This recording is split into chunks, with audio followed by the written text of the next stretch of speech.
Et voilà, on est à Jérusalem. Ouais, c'est la plus belle ville du monde. On va faire un peu de tourisme ce soir. Regardez-moi ça. C'est la ville. C'est la plus belle ville. Regardez-moi ça. Et on va parler un peu de choses intéressantes en même temps qu'on visite comme ça en live. On va parler de choses d'autres que bientôt. Dans ce monde-ci, il y aura la Shrina qui va descendre.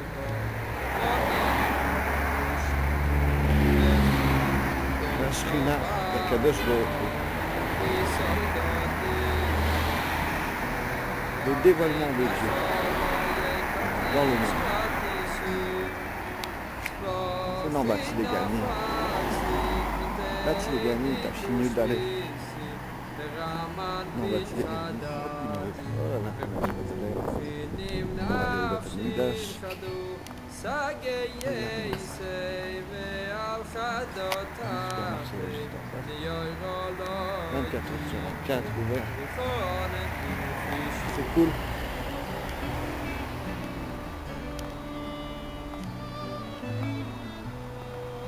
Jérusalem, 1h du matin.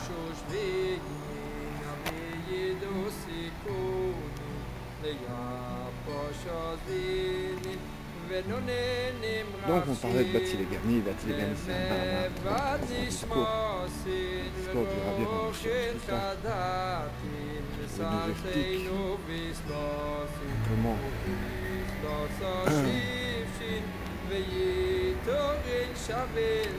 comment au départ, dans le monde, Adam Arishon, il était grand, fort, beau. Il était le meilleur, c'était un tzaddik. Il ne pouvait pas être que pire que le meilleur parce qu'il était tout seul. Mais comme c'était un grand tzaddik et tout, alors bon, la Shrina elle résidait avec lui. C'était ça qui était bon,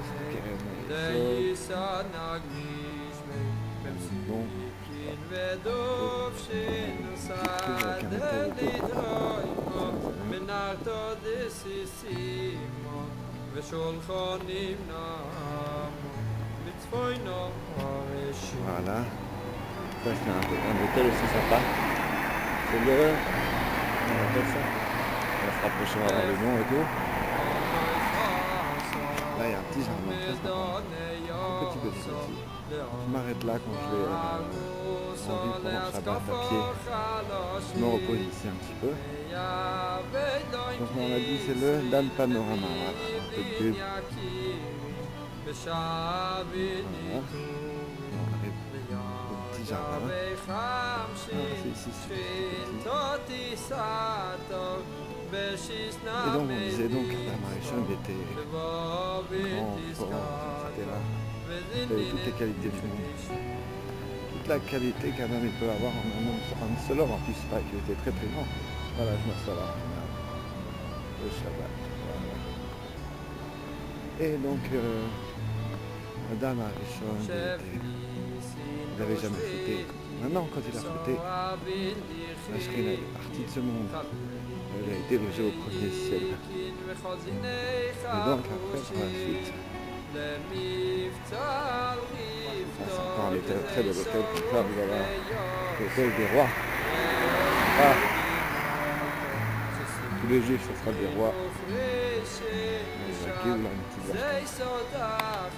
Et donc, on disait donc que la Shrina est partie au premier ciel. Non, ok. Ensuite, il y a eu d'autres qui ont fauté. Elle est partie au second ciel, troisième ciel, quatrième ciel, jusqu'au septième ciel. Avec les fautes, les veaux d'or, tout ça. Et, enfin non, pas le veau d'or, mais juste avant. Et après, il y a eu Abraham Avinu qui est venu et qui a fait descendre la Shrina du 7e au 6e ciel, du 6e au 5e Yitzhak, du 5e au 4e Yaakov, etc. jusqu'à Moshe Rabbeinu qui a fait amener la Shrina dans ce monde-ci. Hop là. Voilà. Il a ramené la Shrina dans ce monde-ci. Mais Tachles, la Shrina, elle a été repoussée juste après le don de la Torah. Concrètement, par la faute du Vaudor, justement, dont on parlait tout à l'heure. Et donc, après on s'est retrouvé encore plus ou moins en galoute jusqu'au Beth Amikdash, Harishon, Beth Amikdash Hasheni et tous les comment on appelle ça, El Moed, Mikdash Shilo et tout ça, il y avait entre temps. Mais donc à la fin des temps, c'est maintenant, on se retrouve dans l'obscurité la plus totale. Et dans cette obscurité,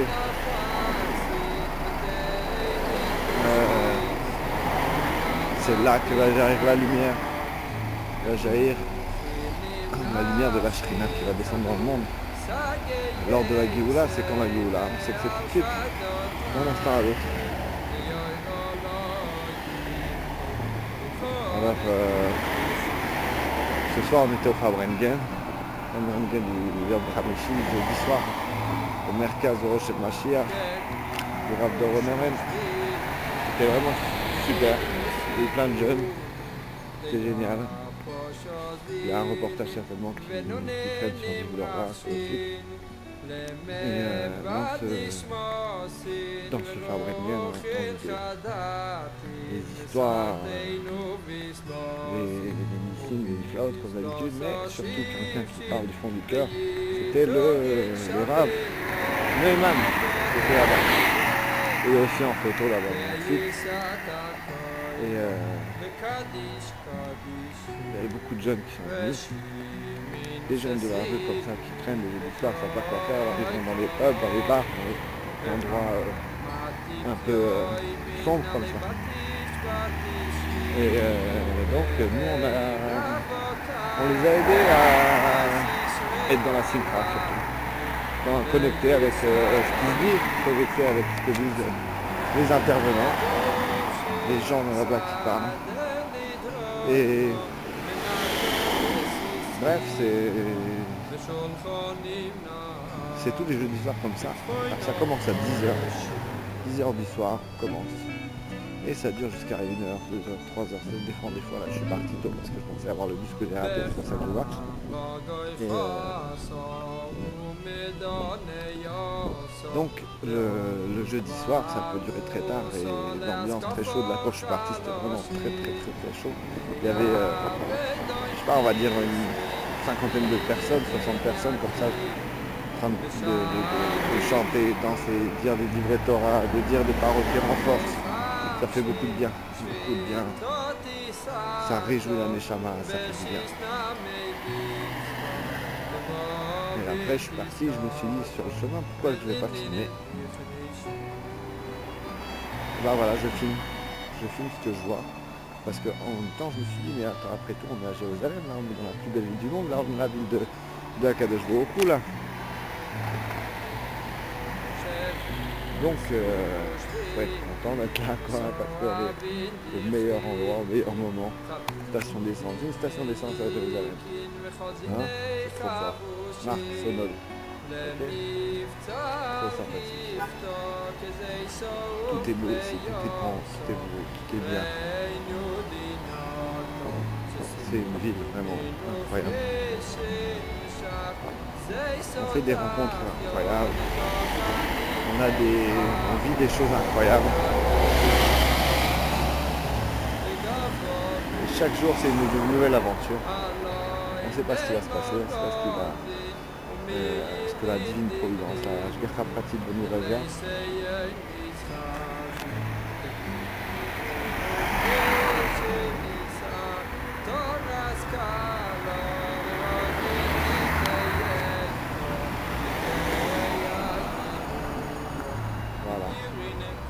Bati les Gamis, c'est le Mahamar qu'on étudie en ce moment.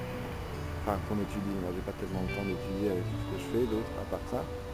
Mais normalement on étudie jusqu'à le savoir pratiquement par cœur parce que c'est un Mahamar essentiel pour Yud Shvat.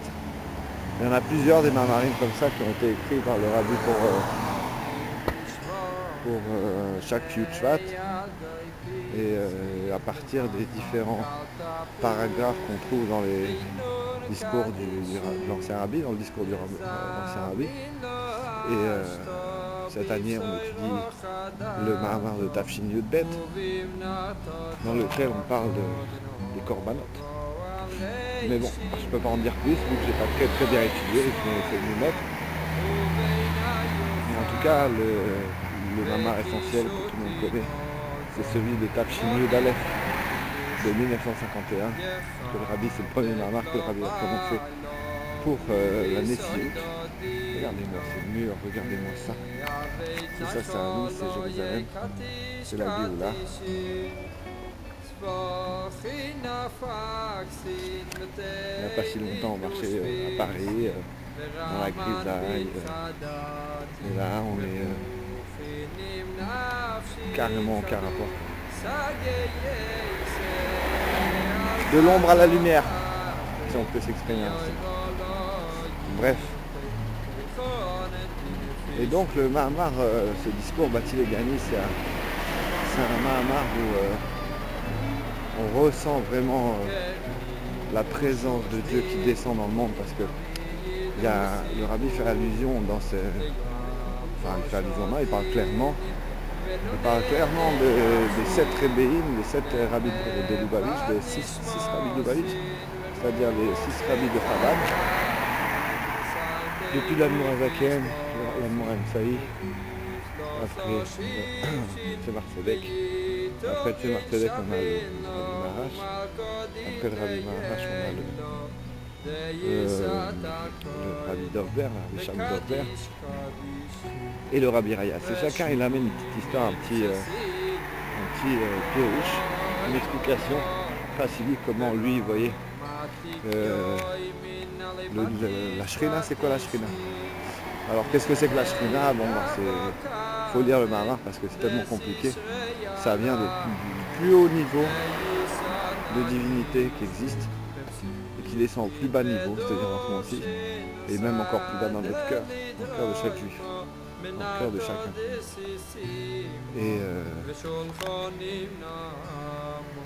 Et donc le rabbi nous parle de tellement de niveaux extrêmement élevés pour descendre dans tous les mondes, et il parle en fait que il parle à la fin de la 7e génération, la génération de la Géoula, c'est-à-dire nous. Quand le rabbi dit ça, évidemment, de son premier Mahamar, on a vite compris que c'est lui le Melech HaMashiach, c'est le grand Mashiach. Et par la suite, le rabbi va faire sans arrêt au début des allusions sur allusions, jusqu'au moment où il dit clairement qu'il est le grand Mashiach. Dans plusieurs discours, il dit « Je n'en voudrais pas à ceux qui pensent du rabbi précédent qu'il est le roi Mashiach de la génération ». On sait bien que le rabbi parle du rabbi précédent pour parler de lui-même souvent, donc à plusieurs occasions. Et on est dans la parasha de Bo. Dans la parasha de Bo, c'est celle de Boel Paro, c'est celle justement du plus grand dévoilement. On est en plein dévoilement de l'essence de Dieu qui vient aider Moshe Rabbeinu à entrer dans la maison, le palais de Pharaon, Armon Paro, le palais de Pharaon, la paix de Pharaon. Et dans la maison de Pharaon, c'est là qu'on a les grands guidouilles, les grands dévoilements de ce qu'on appelle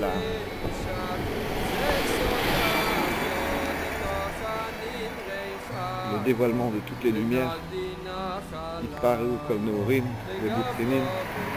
C'est le niveau qui est juste en dessous de l'essence, le dévoilement de l'essence, où tout est en désordre, tout est sauvagement placé, allumé, donc il n'y a pas d'ordre, tout est dans le désordre.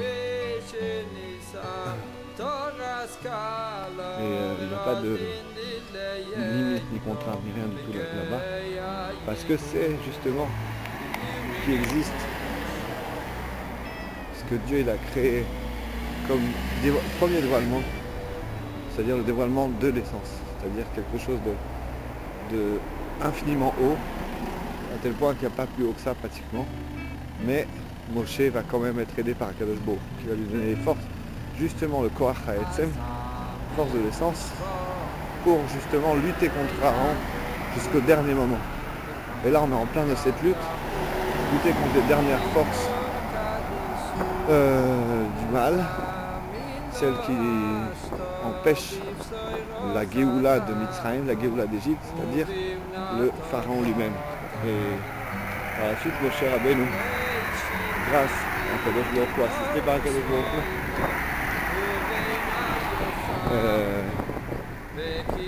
réussit à faire tomber Paro de manière totalement spirituelle, de faire tomber les forces du mal qui sont chez Pharaon, ce qu'on appelle Klipat Paro, la coquille de Pharaon. Et donc, c'est ça pour maintenant, à quoi ça nous sert tout ça maintenant? Parce que justement ce qu'on est en train de vivre, c'est-à-dire la Géoula, maintenant on est en train de vivre la Géoula, c'est-à-dire on sort d'Égypte, on sort de le Galout, on sort de la noirceur vers la lumière.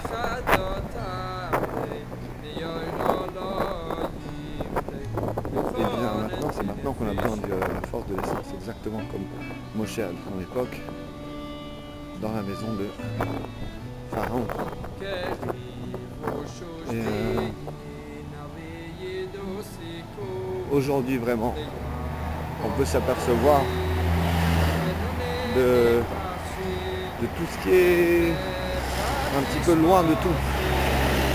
On voit des choses, des gens, des situations qui sont loin de tout, dans tous les milieux, dans tous les gens, dans tous les styles de personnes. Et pour faire éclater cette clipa, cette écorce qui sépare les gens les uns des autres, il n'y a qu'une seule chose, c'est de leur parler de Géoula et de les faire rire.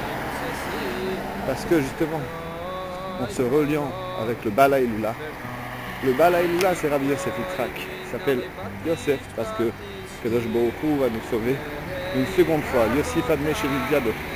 Et aussi parce que là dans le coin il y a un bête rabat de comment ça s'appelle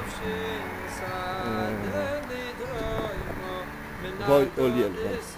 C'est Gilad Ramania ici, une très belle synagogue avec un petit minyan sympathique avec des barbourés, tous très sympathiques. Bon, et donc tiens super, voilà. Ouvert à 1h du matin, ok. 24 pardon, c'est là.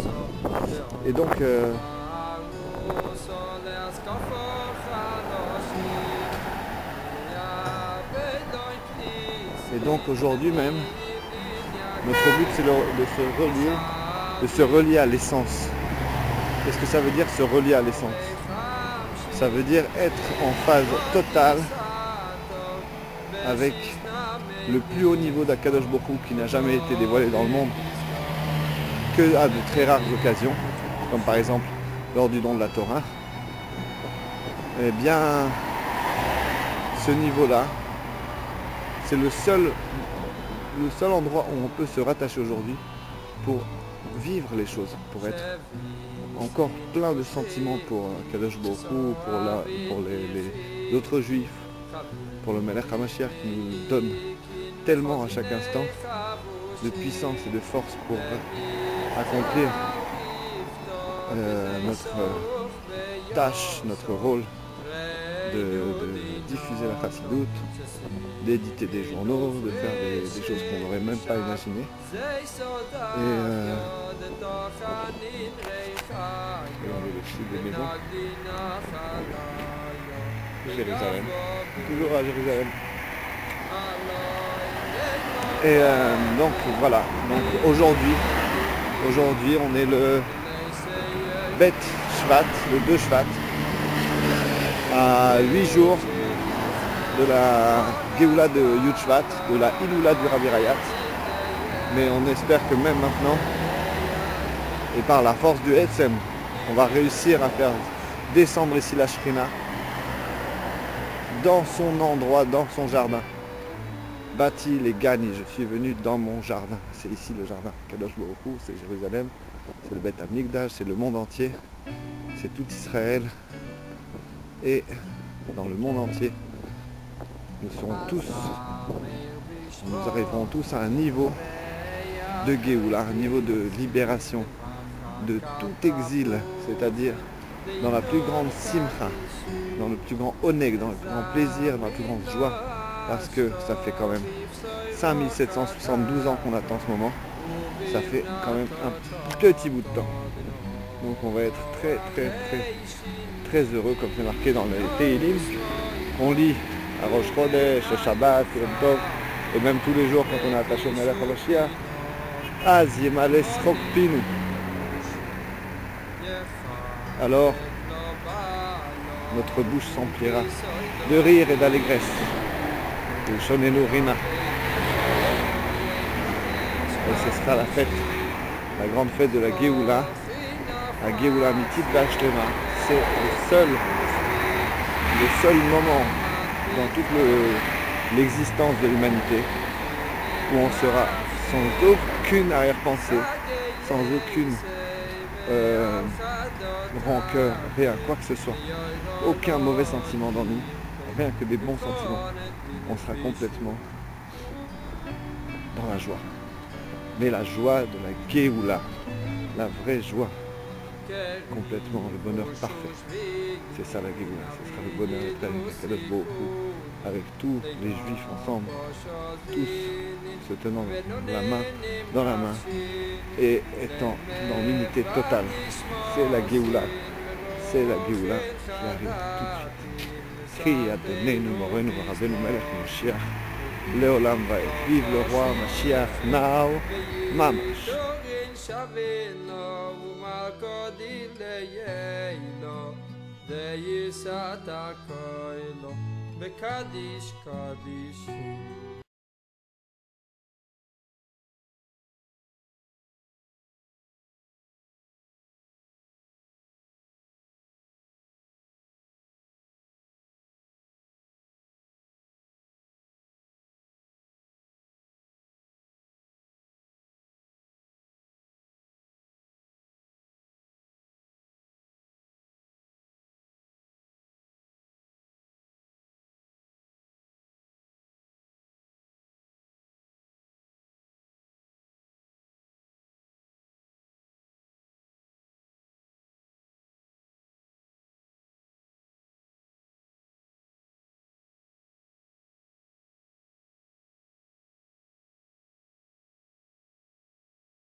Azamer bishvochin meyal goy pischin levacha kal tapuchin deinur kadishin nezamin lo ashto bifsoy rochadato ובמנתו טוב דנורו על רישין ימינו ושמאלו ובינה יאכלו וקישותי נוזלו ומונין ולבושין יחבק לו בעלו וביסוידו דילו Aved nacholo ye katish katishin Svochin afaxin meteilin ushvisin Veraman pin chadatin Veruchin im nafshin chadu Sage yesei ve'al chadotate Neyoiro lo yimtei Uvichonen dine fishim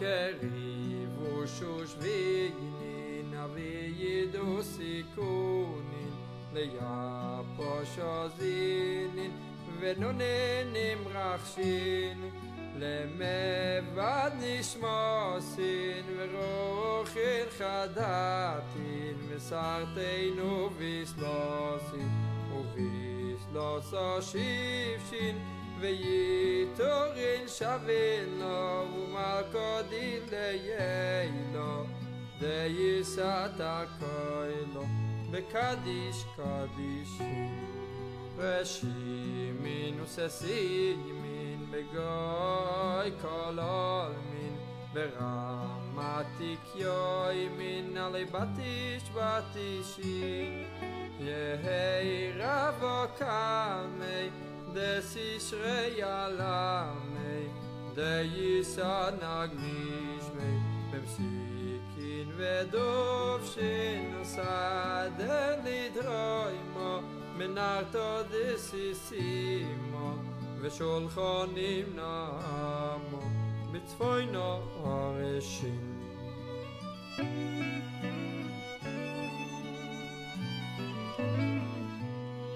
בחמרה גוי חסו ומדוני יוסו לעוז וערוסו להסקפו חלושין ניה ולוי כיסרין במילין יקירין בשבין ניטורין וירגע בחמשין שכינתו תיסתו בשיסנה מליסתו בבובין תסקתו וזינין דכנישין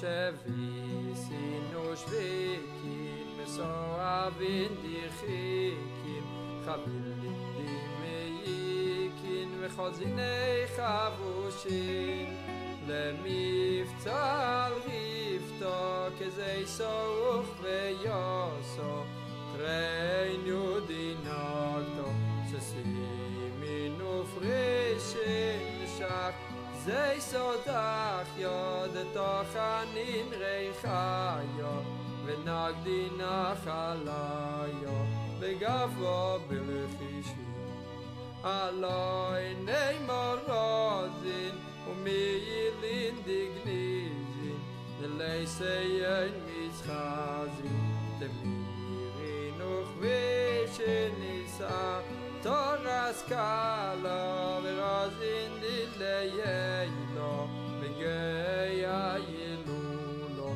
וירין קדישי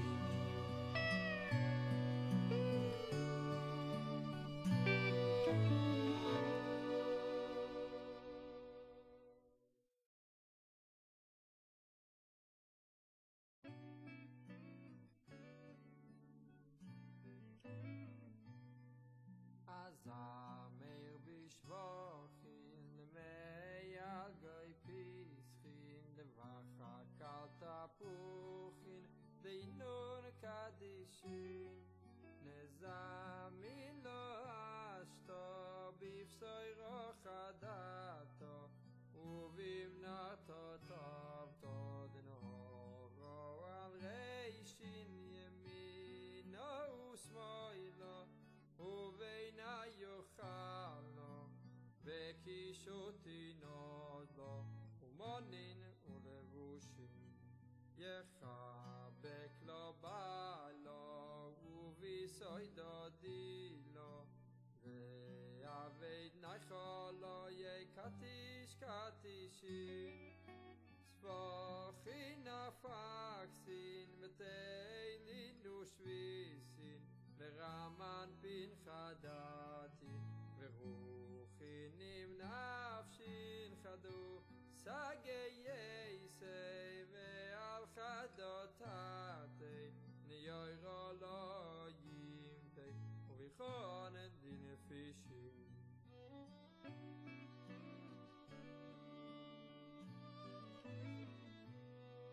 קריבו שושביגנין וידעו סיכונין ליפו שוזינין ונוננים רחשין למבד נשמוסין ורוחין חדתין וסרתנו ויסלוסין וביסלוסו שיפשין ויתורין שבינו ומלכו דין ליילו דייסת הקוילו וקדיש קדישין ושימין וססין ימין וגוי כל עולמין ורמתיק יוימין עלי בתיש בתישין יהי רבו קמי דסישרי עלמי דייסה נגלישמי במסיקין ודובשין וסדר לדרוימו מנרתו דסיסימו ושולחונים נעמו בצפוינו הרשים